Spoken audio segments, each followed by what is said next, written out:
Queen's Park Rangers manager Ian Holloway was having separation issues of his own this week too, writes Johnny Phillips.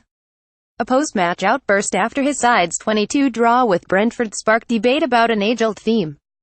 At Loftus Road on Tuesday night, after his side battled back from a 2-goal deficit with 2 injury-time strikes, Holloway took aim at the thousands of home fans who had left early and missed the drama.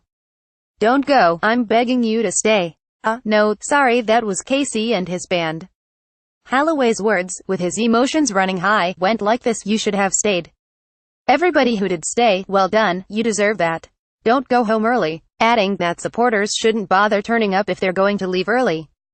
His opinion had softened by Wednesday morning after a good night's sleep. "I'm sorry, you are a real QPR fan, of course you are," he explained to the missing thousands. "I understand the traveling you've got to do and the expense you've got. I'm saying you're a supporter and my team needs your support. Thanks for coming, you missed one hell of a moment." Holloway had come to his senses then. Every fan has the right to leave a football match when he or she chooses, for there is nothing gallant about staying to the bitter end. The home supporters who trudged out of Loftus Road after 90 minutes of abject football against their local rivals had had enough. They didn't expect the injury time comeback, but they knew it was a chance they were taking when leaving the game. You won't hear early leavers complain about missing late drama, it is their choice. Holloway not only picked a fight with his own fans, never a good idea for any manager, but he started an argument he couldn't win. "Throughout childhood I used to take great pride in never leaving Wolves matches early, taking the moral high ground as others would wander across the terrace to the exits or shuffle along the rows of seats as exasperated stayers had to stand up and let them leave." Who were these fickle followers turning their back on the team before the final whistle? "Don't you hear me, baby? Don't leave me now. Oh no, don't go." But it all changed 14 years ago today. On Tuesday, December 2, 2003, during a cold winter's night in North London, the turning point arrived. Arsenal v Wolves 200,304 Carling Cup. It was the fourth round of the League Cup. Wolves manager Dave Jones had picked a strong first-team lineup for the tie. It was live on television and, after a torrid start to the Premier League campaign, he didn't want to see his Chargers humiliated against Arsenal. Arsene Wenger had a different agenda, selecting 7 players with no more than 13 first-team appearances between them. Frankie Simic made his debut, a footballer who never played for Arsenal again.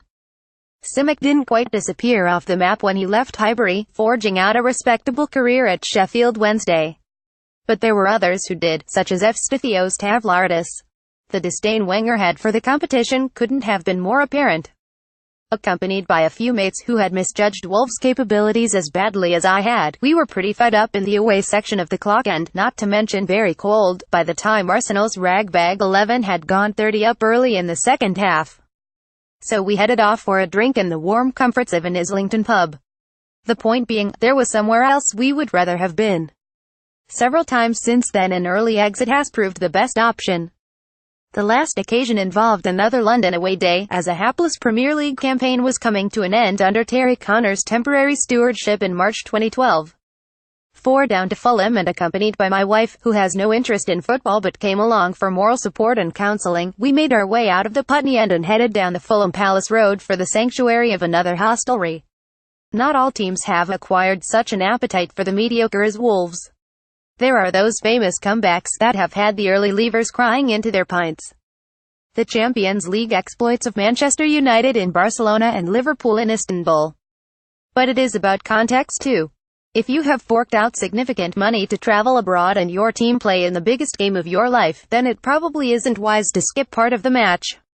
Especially as, by definition, if it is a European Cup final, then the likelihood is that your team is quite good and has the ability to mount a comeback. For the QPR fans on Tuesday night, it was another painful display in a tiresome season. Holloway said his team needs the fans. True, but fans need something to hold on to as well.